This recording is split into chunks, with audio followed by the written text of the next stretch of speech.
आज महाभारत इतिहासाचा 8वा भाग तुम्हाला सांगणार आहे. आणि आज संध्याकाळी सोमेश्वर मंदिर वेतोरे येथे भजन सेवा करायची संधी मला मिळणार आहे. त्यामुळे संध्याकाळी आज कथा वेळेवर होईल असं सांगता येत नाही, म्हणून त्याचं रेकॉर्डिंग आता करतो आणि संध्याकाळची आपली जी वेळ ठरलेली आहे रात्रीची 9:30 ते 10:30 त्या वेळेत मी यूट्यूबवर अपलोड करीन. तर वेदव्यासांनी महाभारताच्या प्रत्येक पर्वाची सुरुवात ज्या मंगलाचरणाने केलेली आहे, इतर जी पुराणे आहेत त्यांची ही सुरुवात ज्या मंगलाचरणाच्या श्लोकाने केलेली आहे, त्याच मंगलाचरणाच्या श्लोकाने मी सुद्धा प्रत्येक भागाची सुरुवात करतो. नारायणं नमस्कृत्यं नरच्चैवं नरोत्तमं देवीं सरस्वती व्यासं ततो जयम् उदीरयेत्. तर यापूर्वीच्या भागामध्ये आपण बघितलं होतं की लाक्षागृहाच्या षडयंत्रातून पांडव कसे वाचले, आणि त्यानंतर विदुरांनी नावेची सुद्धा कशी व्यवस्था केली होती ते सुद्धा बघितलं. आणि त्यानंतर ते दक्षिण दिशेला गेले नक्षत्रांची दिशा बघून, आणि हिडिंबाबरोबर भीमाचा विवाह, त्याचबरोबर घटोत्कचचा जन्म हे प्रसंग तुम्हाला मी सांगितले आहेत, संक्षिप्तपणे सांगितलेले आहेत. आणि त्याच्यानंतर पुढे पांडव एकचक्री नगरीमध्ये गेले आणि एका ब्राह्मणाच्या घरी भिक्षुकी मागणारे असा वेश धारण करून, म्हणजेच ब्राह्मण वेश धारण करून ते त्या ब्राह्मणाच्या घरी राहू लागले. आणि ते काय करायचे तर रोज भिक्षा मागायचे, भिक्षुकी करायचे ब्राह्मण वेशात, आणि ती भिक्षा एकत्र आणायचे आणि कुंती मातेकडे द्यायचे. कुंती माता सांगायची की आता चला याचे समान पाच वाटे करा. मग समान वाटे करा जरी म्हटलं तरी भीमाचा वाटा भरपूर मोठा असायचा, कारण तो जेवढं भारी खायचा तेवढा भारी त्याचा पराक्रमसुद्धा होता. तर पांडव ब्राह्मणाचा वेश धारण करून अशी भिक्षुकी करत करत त्या घरात राहत होते. आणि त्या एकचक्री नगरीमध्ये एका गुहेमध्ये एक बक नावाचा एक असुर राहत होता. तो खूप भयंकर होता. त्याला नरमांस म्हणजे माणसाचं मांस लागत असे. मग त्यासाठी त्याने नियम बनवून ठेवला होता की प्रत्येक दिवशी एका घराची पाळी. त्यासाठी काय काय लागत असे, ज्याच्या घराची पाळी आहे त्याच्या घरातून एक माणूस तिथे गेला पाहिजे भक्ष्य म्हणून, त्याला तो राक्षस खाऊन टाकणार. एक माणूस गेला पाहिजे, त्याचबरोबर 2 रेडे, एक माणूस 2 रेडे आणि भरपूर धान्याची पोती. तर आता प्रत्येकाच्या घराची पाळी असायची, आणि जर कोणी तिथे नाही गेला तर हा बकासूर तिथे जायचा आणि त्या व्यक्तीसहित त्याची पत्नी आणि पौत्रादी सगळ्यांना खाऊन टाकायचा. मग या भीतीने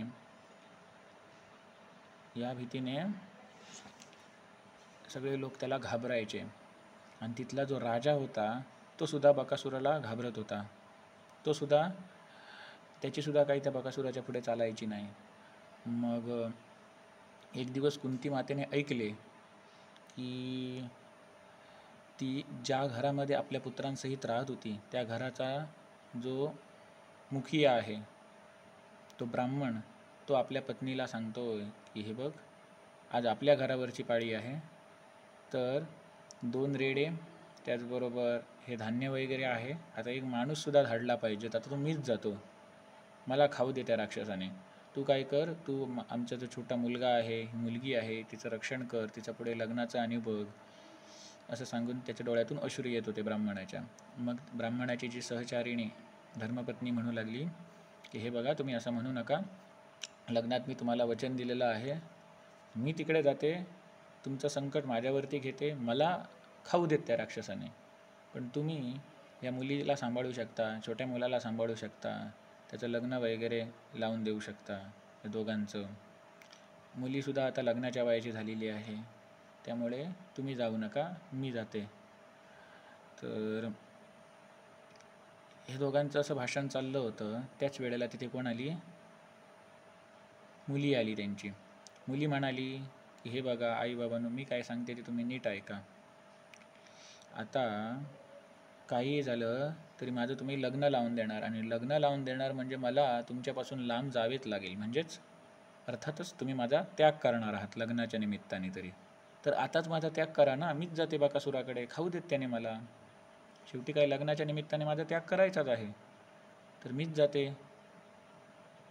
आणि हे असे एकमेकांबद्दल हे चर्चा करत होते, रडत रडत अत्यंत दुःखामध्ये. तेवढ्यात त्यांचा छोटासा मुलगा आला, बोबडी बोबडी भाषा बोलत, आणि त्यांनी हातामध्ये एक काठी घेतली आणि म्हटलं, अरे काय रडता तुम्ही, काय रडता? आई शांत हो, बाबा शांत व्हा, ताई शांत हो, काय रडताय तुम्ही? हो, तो बकासूर कोण आहे त्याला घेऊन या काठीने त्याला मी असा मारणार, असं सांगितल्यानंतर ते सगळेजण हसू लागले. मग कुंती ही गोष्ट ऐकत होती काय चाललं आहे ते पाठीमागून. मग हे आता सगळे हसू लागले ना, मग या प्रसंगाचा हा जो प्रसंग हसू लागले, मग या वेळेचा फायदा उठवून कुंती तिथे आली आणि तिने सांगितलं की तुम्ही जे काय बोललात ते सगळं मी ऐकलेलं आहे. मग यावरती एक मी उपाय सांगते की माझा जो पुत्र आहे भीम, तो जाणार तिकडे बकासुराकडे. मग ते म्हणू लागले, नाही आमच्यासाठी तुमचा का त्याग, तुमच्या मुलाचा का, तुम्ही का आपल्या मुलाचा त्याग करता, असं तसं कुंतीने समजावून सांगितलं. बाबा माझा पुत्र आहे, साधासुद्धा नाही, वेदमंत्र जाणणारा आहे ब्राह्मण, वेदमंत्र जाणणारा ब्राह्मण आहे. तो आपल्या मंत्राच्या प्रभावाने त्या राक्षसाला मारून टाकील, काळजी करू नका तुम्ही. हे म्हणाले, हो का, हे आता तयार झाले, ठीक आहे. आणि मग कुंती आली, युधिष्ठिरकडे आली आणि युधिष्ठिरला सांगितलं. तर युधिष्ठिर म्हणू लागले की आई तू असं काय करतेस, आपल्या पुत्राचा तू त्यागच करतेस असं मला दिसून येतं. तरी मी देवाकडे प्रार्थना करेन की आमचा भीम विजयी होऊन परत पाठीमागे येईल. मग कुंती म्हणाली, पुत्रा युधिष्ठिरा, अरे तुला माहीत नाही, तुम्ही सगळेजण लहान होता जेव्हा भीमाचा जन्म झाला होता, त्यावेळेला चुकून माझ्या हातातून तो निसटला आणि जमिनीवरती पडला. तर जिथे पडला तिथे दगड होता, त्या दगडाचे सुद्धा तुकडे झाले होते. एवढे त्या भीमामध्ये बळ आहे, कारण तो साधारण नाही आहे. वायुदेवाच्या अंशापासून त्याचा जन्म झालेला आहे, वायुदेवाचा आशीर्वाद आहे त्याच्या पाठीशी. वायू जेवढा बळवान असतो तसं त्याचं बळ आहे, त्याच्यामुळे तो सामान्य नाही आहे. आणि त्यापुढे ती म्हणाली की मी त्यामुळे विचार विनिमय करूनच हा निर्णय घेतलेला आहे.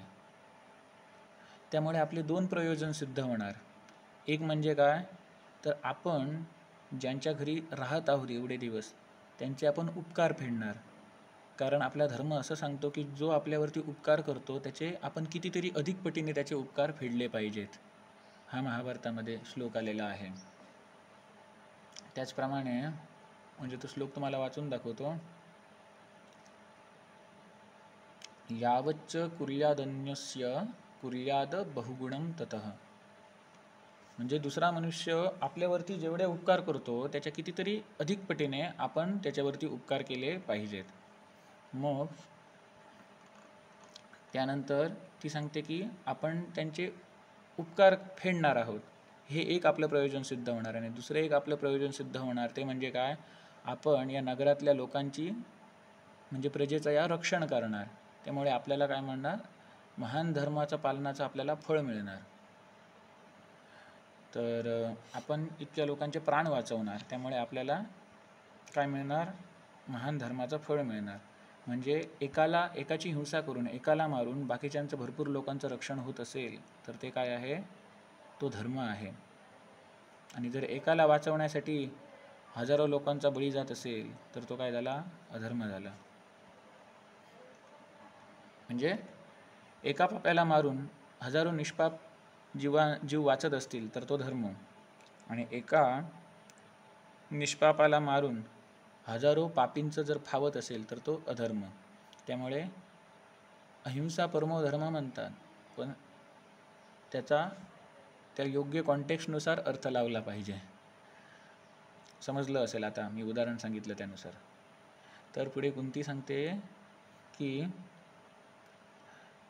जो क्षत्रिय ब्राह्मणाच्या कार्यामध्ये सहाय्य तो करतो तो उत्तम लोकांना प्राप्त होतो. जो क्षत्रिय दुसऱ्या क्षत्रियाला प्राणसंकटातून मुक्त करतो तो ह्या लोकात आणि परलोकात महान यशाचा भागीदार बनतो. जो क्षत्रिय एखाद्या वैश्य जातीच्या वैश्य वर्णाच्या माणसांना त्यांच्या कार्यामध्ये सहाय्यता करतो, तो संपूर्ण लोकामध्ये संपूर्ण प्रजेला प्रसन्न ठेवणारा होतो, प्रसन्न ठेवणारा राजा होतो, प्रजेला प्रसन्न ठेवणारा राजा. त्याचप्रमाणे जो राजा, जो क्षत्रिय आपल्याला शरण आलेल्या शूद्राला प्राणसंकटातून वाचवतो, तो उत्तम धनधान्यांनी संपन्न होतो आणि इतर राजांद्वारा त्याला सन्मान मिळतो आणि त्याचा पुढचा जो जन्म होतो तो श्रेष्ठ कुळामध्ये जन्म होतो. अशा प्रकारे चारही वर्णांना मदत करावे. चारही ब्राह्मण, क्षत्रिय, वैश्य, शूद्र चारही वर्णांना जर मदत केली तर त्याचे काय काय फळं मिळतात ते इथे सांगितलेले आहेत. इथे काय भेदभाव वगैरे केलेला नाही. जो शूद्राला मदत करतो, शरण आलेल्या शूद्राला मदत करतो, त्याच्याबद्दल काय सांगितलेलं आहे, त्याला उत्तम धनधान्य मिळतं, उत्तम धनधान्याने तो संपन्न होतो आणि श्रेष्ठ कुळामध्ये त्याचा जन्म होतो. तर असं मला कोणी सांगितलं तर वेदव्यासांनी सांगितलं, अशी कुंती सांगते युधिष्ठिरला. आणि मग युधिष्ठिर तयार होतो, ठीक आहे तर आपण पाठवूया भीमाला.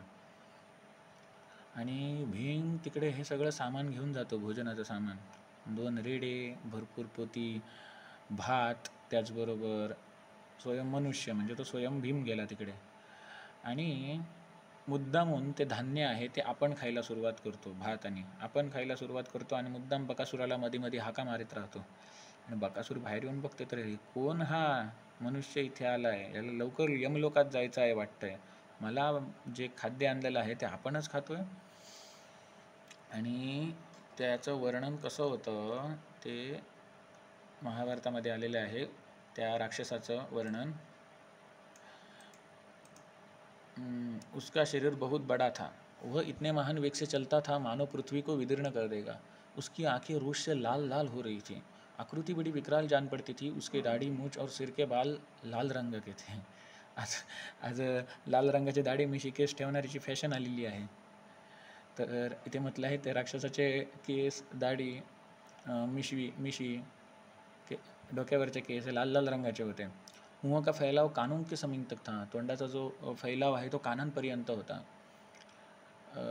कान भी शंकू के समान लंबे थे, कान शंकू समान लांब होते, म्हणजे जसे हॉलिवूड पिक्चरमध्ये तुम्ही बघितलं असाल तशा प्रकारचे. बड़ा भयानक था वह राक्षस, उसने भौवें ऐसी टेढ़ी कर रखी थी कि वह 3 रेखाएं उबड़ आई थी और वह दांतों से ओठ चबा रहा था, दातांनी ओठ चावत होता तो. आणि भीमसेनला हा अन्न खाताना बघितलं आणि त्याला भरपूर क्रोध आला आणि तो म्हणू लागला, अरे यमलोकात जाण्याची इच्छा राखणारा हा कोण हा मनुष्य आहे, तो माझ्या डोळ्यासमोर मला दिलेलं अन्न, माझ्यासाठी असलेलं अन्न स्वतः खातोय. तेव्हा ही गोष्ट ऐकून भीमसेन जोराजोरात हसू लागला आणि आपलं खाणं त्याने चालूच ठेवलं. आणि मग त्या राक्षसाने भयंकर गर्जना केली आणि दोन्ही हात वर करून त्या भीमावरती त्याने आक्रमण केले. आणि भीम हे बघून सुद्धा खातच राहिला, असंच त्याच्याकडे बघितलं, हसला आणि पुन्हा खातच राहिला. आणि तो राक्षस धावत आला बकासूर आणि त्याने भीमाच्या पाठीवरती दणका मारला, दोन्ही हातांनी दणका मारला. आणि त्यानंतर भीमाने पाठी बघलं आणि भीम आता याला पेटायला लागला. आता या दोघांमध्ये मारामारी झाली, कोण कोणाला घसटत होतं, कोण कधी जिंकेल काही समजत नव्हतं, कारण दोघेही बलवान. आणि खूप मोठ्या मारामारीचं इथे वर्णन आलेलं आहे, तुम्ही ते वाचू शकता वेदव्यास महाभारतमध्ये. आदिपर्वणीमधील तो अध्याय आहे, अध्याय क्रमांक तुम्हाला सांगतो, 162वा अध्याय आदिपर्वणीमधला. तर त्यांच्या जी मारामारी होते त्यामध्ये भीमाने त्या बकासूरचा वध केला. भीमाने बकासूरचा वध केला आणि विजयी होऊन भीम त्या ब्राह्मणाच्या घरी परतला आणि त्यांना चांगली बातमी दिली. मग कुंतीने सांगितलं, बघलात मी सांगितलेलं ना की माझा जो पुत्र आहे तो कोण आहे, वेदवेत्ता, वेदांचे मंत्र वगैरे जाणणारा ब्राह्मण आहे, मंत्राद्वारे हा मारणार सर्वांना, आधीच सांगून ठेवलेलं मी. मंत्रांद्वारे हा सर्व राक्षसांना मारणार हे आधीच सांगून ठेवलेलं. आता बकासूर मेला ते बघून बकासुराचं प्रेत भीमाने कुठे ठेवलं होतं? जी नगरी होती त्याच्या मोठ्या द्वाराकडेच ठेवलेलं होतं, महाद्वारी. आणि ते बघून जे बाकीचे राक्षस होते ते सुद्धा घाबरून पळाले आणि ती नगरी होती ती राक्षसांपासून मुक्त झाली. म्हणजे लाक्षागृहाच्या निमित्ताने पांडव इथे आले एकचक्री नगरीमध्ये, आणि पांडवांच्या निमित्ताने ही जी नगरी आहे ती असुर शून्य झाली, राक्षसांपासून शून्य झाली, आणि लोक तिथले प्रजा तिथली सुखी राहू लागली. लाक्षागृहातला जर घटना घडली नसती तर हे एकचक्र नगरी ही कधी राक्षसांपासून हीन झाली असती का? नाही. म्हणजे यातून आपल्याला शिकवण मिळते याच्यावरती खूप खोल विचार करून, की जे घडतं ते चांगल्यासाठीच घडतं. असो, तर त्यानंतर कुंतीने आणि पांडवांनी त्या ब्राह्मणाचा निरोप घेतला आणि त्याला असं सांगितलं की कोणी जर विचारलं तर एवढंच सांगायचं की आम्ही कोण आहोत? ब्राह्मण आहोत म्हणून, वेदांचे मंत्र जाणणारे आहोत, आम्ही मंत्रांद्वारे त्या बकासूरचा वध केला, असं सांगून ते मग पांडव पुढे जात होते. आणि त्याच वेळेला त्यांना तिथे एक ब्राह्मण आला, आगंतुक त्या घरामध्ये. ज्या घरामध्ये राहत होते पांडव त्याच घरामध्ये आणखी एक ब्राह्मण आला, आणि जो घराचा मालक होता ब्राह्मण त्याने त्या आगंतुक ब्राह्मणाची काय केली? स्वागत केलं, पूजा वगैरे केली त्याची, आणि त्याला मान वगैरे देऊन बसवलं. आणि तो जो ब्राह्मण आला होता तो खूप अशा खूप गावात आणि फिरून आलेला होता, त्यामुळे बऱ्याच ठिकाणी काय काय चाललं ही सगळी त्याला माहिती होती. आणि तो म्हणू लागला, हे विचारले म्हणजे पांडव त्यांना विचारू लागले की कुठे जात आहात तुम्ही, आता कुठे जायचं नियोजन केलं आहे तुम्ही? तर तो म्हणू लागला की तिकडे जो महाराज द्रुपद आहे त्याने आपल्या मुलीचं, द्रौपदीचं स्वयंवर रचायचं ठरवले आहे, तिकडे मी जायचा विचार करतो. तुम्हीसुद्धा भरपूर सुंदर दिसणारे आहात पाचही जण, तुम्हीसुद्धा तिकडे चला, कदाचित तुमचं ती वरण करेल. मग अर्जुनाने विचारू लागले, अरे आम्ही तर द्रोणाचार्यांच्या आज्ञेनुसार द्रुपदला आम्ही पकडलं होतं, आणि पकडून जेव्हा द्रोणाचार्यांकडे आणलं होतं त्यावेळेला तर द्रुपदला कोणी कन्या वगैरे नव्हती, ही अचानक कुठून आता ही कन्या आली लग्नाच्या वयाची? तेव्हा तो ब्राह्मण सांगू लागला, ती खूप गुप्त रहस्य आहे. आता द्रुपद आणि द्रोणाचार्य हे लहानपणीचे मित्र होते. भारद्वाजांचे पुत्र द्रोणाचार्य आणि द्रुपदचे वडील हे त्यांचे खास मित्र. मग भारद्वाजांचे पुत्र द्रोणाचार्य, मग भारद्वाज मुनींकडे ते द्रुपदचे वडील यायचे, आणि हा जो द्रुपद होता तो लहान असल्यापासूनच द्रोणाचार्यांबरोबर खेळायचा. जेव्हा परशुरामांनी ठरवलं की परशुरामांनी त्यांचं जे 21 वेळा पृथ्वी प्रदक्षिणा करून क्षत्रियहीन करायचं उद्दिष्ट त्यांनी गाठलं, तर त्याच्यानंतर त्यांनी ठरवलं की मला आता तपस्याला जायचं आहे. मग त्यांच्याने जेवढं काय त्यांच्याजवळ धनसंपत्ती जे काय होतं ते वाटून टाकलं, दान करून टाकलं. आणि मग जेव्हा द्रोणाचार्य परशुरामांकडे गेले होते तेव्हा धन मागण्याच्या इच्छेने गेले होते, तेव्हा परशुरामांनी काय सांगितलं, आता माझ्याकडे धन वगैरे काही राहिलेलं नाही, आता माझ्याकडे फक्त 2च गोष्टी राहिलेल्या आहेत, एक म्हणजे माझं शरीर आणि दुसरी म्हणजे माझी विद्या, धनुर्विद्या. तुला काय पाहिजे सांग? तर द्रोणाचार्यांनी सांगितलं की मला धनुर्विद्या शिकवा. आणि अशा प्रकारे परशुरामांजवळून द्रोणाचार्यांनी धनुर्विद्येचे धडे घेतले होते. आणि वेद अध्ययन आणि शिकण्यासाठी द्रुपद आणि द्रोणाचार्य एकाच शाळेमध्ये होते. मग तिथून पुढे कसं काय घडत गेलं ते तुम्हाला सगळं सांगितलेलं आहे मी.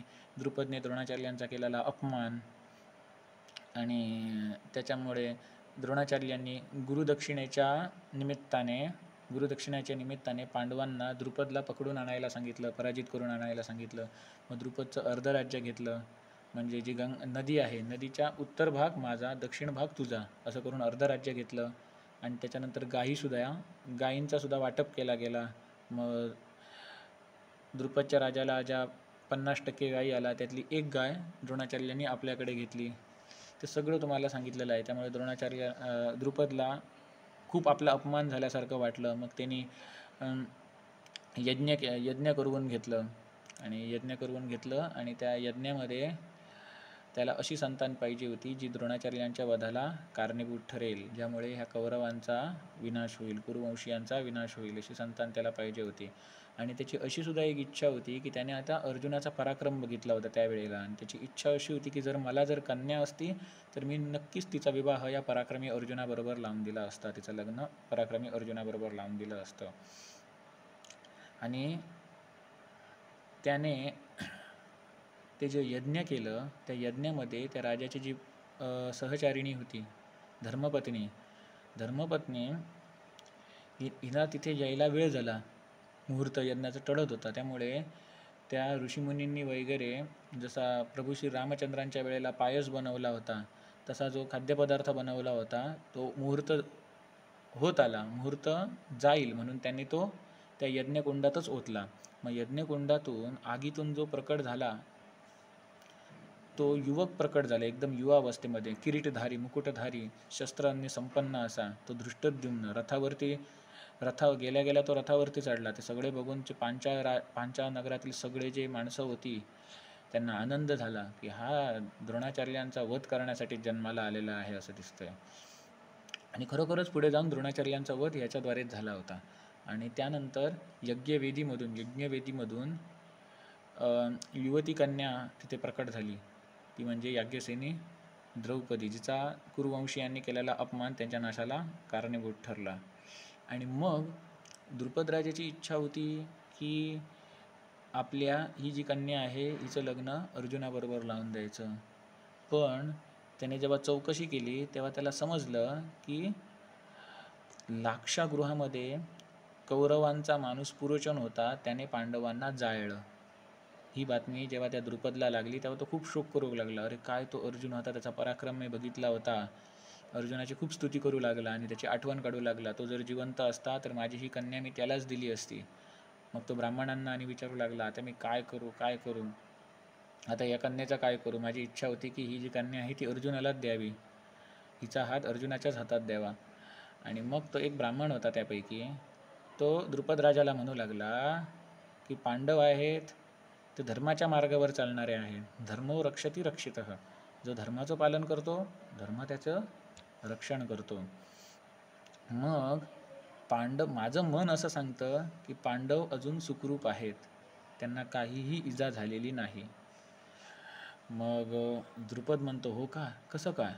तर तो म्हणतो, नाही, माझं असं मन सांगतंय. आणि शास्त्राच्या नियमानुसार सुद्धा जे धर्माचं पालन करतात धर्म त्यांचं रक्षण करतो. धर्म रक्षती रक्षितः, धर्माचं जो रक्षण करतो धर्म त्याचं रक्षण करतो. त्यामुळे पांडव नक्कीच सुखरूप आहेत कुठेतरी. मग तुम्ही एक असं काम करा की ही जी तुमची कन्या आहे, कृष्णा नावाची कन्या, द्रौपदीचं खरं नाव कृष्णा का, कारण तिचा जो रंग होता त्वचेचा तो श्याम होता. श्याम म्हणजे सावळ्या रंगाचा होता, म्हणून त्या रंगावरून तिचं नाव कृष्णा होतं. मग तो ब्राह्मणाने सांगितलं द्रुपदला की स्वयंवर ठेव, आणि स्वयंवराची अट अशी ठेव की ती अर्जुनाशिवाय कोणाला ती लक्षवेध करता येणार नाही. मग द्रुपदने खूप विचार केला आणि असा एक धनुष्य बनवला जो अर्जुनाशिवाय कोणीही उचलू शकत नाही. असा पराक्रमी, अर्जुनासारखा पराक्रमी जर असेल तरच उचलू शकतो, असा एक धनुष्य बनवला आणि 5 बाण. आणि ते चॅलेंज कसं होतं स्वयंवराचं की त्याने एक यंत्र बसवलं होतं. ते यंत्र खूप वेगाने वरती फिरत होतं आणि त्याला एक छिद्र होतं आणि त्या छिद्रातून बाण मारायचा होता. आणि जे लक्ष्य आहे ते लक्ष्यावरती बाण मारायचा होता त्या छिद्रातून गोल गोल फिरणाऱ्या. मग TV सिरियलमध्ये किंवा इतर काही कादंबऱ्यांमध्ये तुम्हाला असा उल्लेख मिळेल की पाण्यात प्रतिबिंब बघून वरती फिरणाऱ्या माशाचा डोळा फोडायचा. पण मूळ महाभारतामध्ये तुम्ही बघाल तर त्याच्यामध्ये असा उल्लेख आहे की एक यंत्र होतं, ते जोरात फिरत होतं आणि त्या यंत्राला एक छिद्र होतं आणि त्या छिद्रातून बाण मारून वरचं लक्ष गाठायचं होतं, लक्षावरती नेम काढायचा होता. आणि असे 5 बाण होते. आणि मग तो ब्राह्मण म्हणाला, अशा प्रकारचं तुम्ही चॅलेंज ठेवा, मग अर्जुन वगैरे जर तिथे आले, नक्कीच येतील. ते जिथे कुठे असू देत, भले ते आपल्या पांचाल नगरात असतील किंवा हस्तिनापुरात असतील किंवा जगाच्या पाठीवर कुठेही असतील, भले स्वर्गात असतील किंवा पाताळात असतील, कुठूनही ते येतीलच. तुम्ही एवढं करून तर बघा, असं त्या ब्राह्मणाने सांगितलं. का तर तो ब्राह्मण म्हणतो, माझा अंतरात्मा सांगतोय, मन सांगतोय तसा अंतरात्मा सांगतोय. मग द्रुपद म्हणाला, ठीक आहे. मग ही जी सगळ्या जो प्रसंग होता त्या आगंतुक ब्राह्मणाने पांडवांना ऐकवला. तेव्हा पांडव म्हणाले, हो का, लग्न आहे का, स्वयंवर आहे का, ठीक आहे. मग तो ब्राह्मण कुंतीला सांगू लागला, हे बघ, हे तुझे जे 5 पुत्र आहेत ते दिसायला खूप सुंदर आहेत, कदाचित द्रौपदी यांचं वरण करेल स्वयंवरामध्ये. त्याच्यामुळे यांनाही आपला पराक्रम तिथे प्रकट करू देत. त्याच्यामुळे तुम्ही सर्वांनी तिथे स्वयंवरासाठी जा.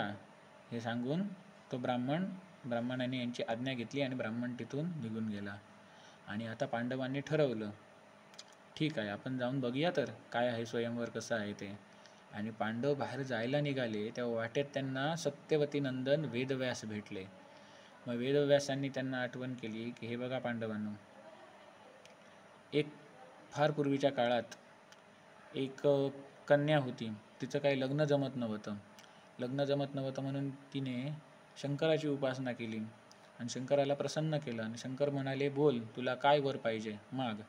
तेव्हा ती म्हणाली, मला सर्व गुणांनी संपन्न असा पती हवा, मला सर्व गुणांनी संपन्न असा पती हवा, मला सर्व गुणांनी संपन्न असा पती हवा, मला सर्व गुणांनी संपन्न असा पती हवा, मला सर्व गुणांनी संपन्न हवा असा पती हवा. असं तिने 5 वेळा सांगितलं, पती हवा, पती हवा, पती हवा. मग शंकर म्हणाले, ठीक आहे, सर्व गुणांनी संपन्न असे तुला 5 पती प्राप्त होतील. मग ती म्हणाली, अरे असं कसं, मला एकच पती पाहिजे होता. शंकर म्हणाले, तू 5 वेळा सांगितलंस ना. भगवान शंकर म्हणाले, तू असं कसं, तू तर 1 वेळा सांगितलं होतंस ना, 5 वेळा सांगितलं होतंस ना. तेव्हा शंकर म्हणाले, तू 5 वेळा सांगितलंस. मग ती जी कन्या होती ती म्हणू लागली की नाही, मला तसं म्हणण्याचं माझं प्रयोजन नव्हतं, मी उत्साहात आल्याने मी तसं म्हटलं 5 वेळा. मग आता भगवंताने तिचं पातिव्रत्य राखण्यासाठी सांगितलं की पुढच्या जन्मामध्ये हा वर खरा ठरेल. मग पुढच्या जन्मामध्ये काय, ही जी होती, ही जी कन्या, ती इंद्रायणी सची म्हणून जन्मली. आणि जो इंद्र होता तिचा पती, इंद्राची 5 स्वरूपं यांना, एक म्हणजे यमराज, दुसरा म्हणजे वायुदेव, तिसरा म्हणजे स्वतः इंद्र, चौथा आणि 5वे 2 अश्विनी कुमार, यांनी या इंद्राच्या 5 स्वरूपांना कुंतीच्या गर्भात आपल्या आशीर्वादाने स्थापित केलं. मग ही इंद्राची 5 स्वरूपं म्हणजेच कोण, पांडव. आणि इंद्राची बायको, इंद्राची पत्नी, इंद्राची सहचारिणी सची, हीच कोण, द्रौपदी म्हणून आता जन्माला आलेली आहे. हे गुपित आहे, ते वेदव्यासांनी सांगितलं. मग ह्याचं विस्तारपूर्वक वर्णन मी तुम्हाला पुढे करणार आहे. द्रौपदी स्वयंवराच्या नंतर महाराज द्रुपदला व्यासांनी हे सगळं काही विस्तारपूर्वक वर्णन केलेलं आहे. म्हणजे त्यांनी प्रत्यक्ष भूतकाळ आहे तो महाराज द्रुपदच्या समोर दाखवलेला आहे. तर सांगायचा मुद्दा असा की व्यासांनी त्यांना सांगितलं की तुम्ही 5 जण तिचे नियत पती आहात, नियतीने निश्चित केलेले, असं सांगून वेदव्यास तिथून निघून गेले. मग यांनी सर्वांनी वेदव्यासांचा पाया पडले आणि आपल्या मार्गाला जायला पांडव निघाले. मग त्यावेळेला मग तिथे काळोख पडला होता, रात्रीचा वेळ होता आणि अर्जुन मशाल घेऊन चलत होता, पाठीमागून सगळे चलत होते. आणि त्यावेळेला गंगा नदीमध्ये एक चित्ररथ नावाचा गंधर्व, अंगारपर्ण त्याचं नाव, ते चित्ररथ नामक गंधर्व, त्याचं जे रथ होतं ते भारी होतं. चित्ररथ म्हणजे काय, वेगवेगळी चित्र त्याच्यावरती दिसायची, नेहमी बदलत राहायची चित्र, त्यामुळे तो चित्ररथ नावाने ओळखला जायचा. तो त्या गंगा नदीच्या पाण्यामध्ये त्याच्या बायकांबरोबर तो तिथे जलक्रीडा करत होता. आणि माणूस इकडे येत आहेत, त्यांचे पायाचा आवाज त्याने ऐकला आणि त्याने तिथून तो ओरडला. आणि तो ओरडला, अरे काय मूर्खानो, नको त्या वेळेला येत आहात. तुम्हाला माहिती आहे ना, सकाळचा दिवस माणसांना फिरण्यासाठी दिलेला आहे आणि हा काळोखातला दिवस ज्यामध्ये यक्ष, गंधर्व, राक्षस यांची फिरायची वेळ आहे. तुम्हाला सकाळचा वेळ दिला आहे ना, त्याच वेळेला तुम्ही फिरा. आमचा जेव्हा वेळ निश्चित केलेला आहे त्या वेळेला तुम्ही काय येता, मी येतो तुम्हाला येऊ देणार नाही. म्हणजे तो असा तर्कवितर्क करू लागला. तेव्हा अर्जुन तिकडून म्हणाला, अरे तू कोण मोठा लागून गेला आहेस, हे गंगा नदीचं पाणी आहे, गंगा नदी हे पवित्र आहे, गंगा नदी सकाळ असो किंवा रात्र असो, गंगा नदीचा असा काही नियम नाही की मी रात्रीचं कोणाला पाणी प्यायला देणार नाही. गंगा नदीचं पाणी पवित्र आहे. मग त्याने अर्जुनाने थोडक्यात इतिहास सांगितला. गंगा नदी कशी पृथ्वीवरती आली, कोणकोणत्या पर्वतावरून कशी कशी वाहत आली, तो इतिहास अर्जुनाने सांगितला. तो तुम्हाला भेटेल महाभारतामध्ये. आणि अर्जुनाने सांगितलं त्यामुळे भेदभाव करणे, पाण्यावरून एखाद्याचा भेदभाव करणे म्हणजे तुला पाणी मिळणार नाही असं सांगणे हा सनातन धर्म नाही, असं अर्जुनाने सांगितलं. तो श्लोक तुम्हाला सांगतो, आत्ता लिहून घेतला आहे. 497 पान नंबर.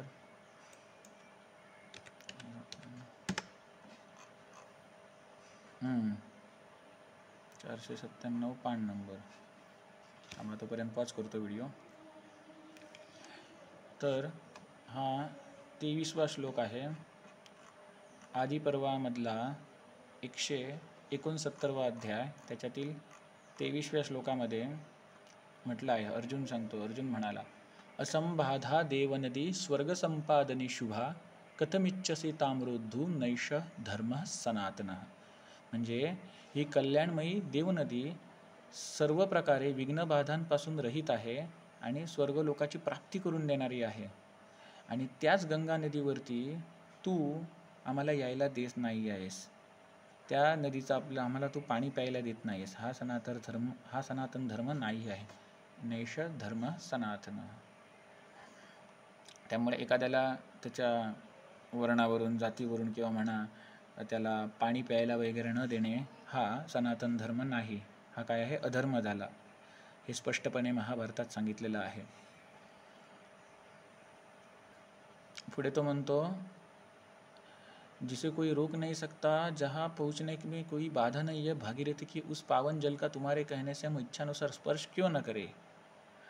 नदी तर असा काही भेदभाव करत नाही, मग तुझ्या सांगण्यावरून आम्ही भेदभाव का करू, असे अर्जुनाने प्रश्न विचारल्यानंतर तो म्हणजे गंधर्वांचा राजा चित्ररथ क्रोधित झाला आणि त्याने अर्जुनावरती प्रहार करायला सुरुवात केली शस्त्रांद्वारे. मग अर्जुनाने सुद्धा आपल्या हातातली मशाल होती ती बाजूला फिरवली आणि ढाल घेऊन त्याने जेवढी काय अस्त्रशस्त्रे सोडली होती ती त्याने अडवली, बाण वगैरे अडवले. आणि आता अर्जुनाने आपलं अस्त्र काढलं, ते म्हणजे कुठलं? आग्नेय अस्त्र. अर्जुन म्हणाला, हे गंधर्व, मी जाणतो की तुम्ही जे काही गंधर्व आहात ते माणसांपेक्षा श्रेष्ठ आहात, शक्तिशाली आहात. त्यामुळे मी तुझ्याबरोबर मायेने नाही तर दिव्यास्त्राने तुझ्याबरोबर युद्ध करेन. आणि मी आता जे आग्नेय अस्त्र काढलेलं आहे ते इंद्राचे माननीय गुरु बृहस्पतींनी कोणाला दिलं होतं? भरद्वाज मुनीला दिलं होतं. भारद्वाज मुनींनी हे अग्निवेश्यता दिलं होतं. अग्निवेश्यने हे आहे ते गुरु द्रोणाचार्यांना दिलं होतं आणि गुरु द्रोणाचार्यांकडून हे अस्त्र मला प्राप्त झालेलं आहे. तर अशा प्रकारे सांगितलं आणि अर्जुनाने ते अस्त्र सोडलं बाणाला लावून आणि ते अग्नि अस्त्र गेलं आणि त्याचा रथ संपूर्ण जळून गेला. चित्ररथ गंधर्वाचा रथ जळून गेला म्हणून तो मग चित्ररथ होता तो मग दग्धरथ म्हणून ओळखला जाऊ लागला, कारण त्याचा रथ जळून पूर्ण दग्ध झाला. तर आणि मग अर्जुन तिथे गेला. चित्ररथाचे जे फुलं वगैरे माळलेले केस होते आणि त्याला पकडलं आणि ओढत घष्टत घेऊन आला युधिष्ठिरकडे. आणि तेवढ्यात त्या चित्ररथ गंधर्वाची जी पत्नी होती, तिचं नाव कुंभिनसी, ती युधिष्ठिरांजवळ आली, शरण आली आणि म्हणू लागली की कृपया माझ्या पतीला तुम्ही मारू नका, मी तुम्हाला शरण आलेले आहे, माझ्या पतीचं रक्षण करा, त्यांना जीवदान द्या. मग युधिष्ठिर म्हणाले, अर्जुन याला जीवदान दे. आणि अर्जुन म्हणाले, त्या गंधर्वाला सांगतात, ठीक आहे तुला मी जीवदान देतो. आता बघ माझ्या मोठ्या भावाने सांगितलं, महाराज म्हणाले म्हणून मी जीवदान देतो. तेव्हा तो चित्ररथ जो गंधर्व होता तो म्हणू लागला की हे बघ अर्जुना, माझे रथ आहे ते तुझ्या पराक्रमामुळे जळलेले आहे, म्हणून चित्ररथ नावाने मी ओळखला जायचो, तो आता माझा तू दग्धरथच करून टाकलास. तर पण ते काही होईना, पण त्या निमित्ताने माझी तुझ्याबरोबर मैत्री झाली. आजपासून आम्ही एक दुसऱ्याचे आपण मित्र बनूया. आणि मी माझ्याकडली जी काही विद्या आहे एक चाक्षुष विद्या आहे जिच्याद्वारे आपण एका जागेवर बसून कुठेही आपल्याला पाहिजे त्या स्वरूपात कसं बघू शकतो, कुठलंही दृश्य आपल्याला पाहिजे त्या स्वरूपात, ती विद्या मी तुला देतो. अर्जुन म्हणाला, मला नको पाहिजे म्हण, असं काही तुझ्या उपकाराने मला काही नको पाहिजे. तर तो म्हणाला, असं कसं, आपण तर मित्र बनलो ना, मग मी तुला काहीतरी देतो, त्या बदल्यात तुम्हाला हे आग्नेयास्त्र शिकव, मग ही चाक्षुष विद्या मी तुला शिकवतो, म्हणजे आपल्यामध्ये काहीतरी मैत्रीचं काहीतरी निमित्त राहील. मग अर्जुन म्हणाला, ठीक आहे. मग ती चाक्षुष विद्या ती कोणी ह्याला चित्रांगदला नाही, चित्ररथला कशी मिळाली होती?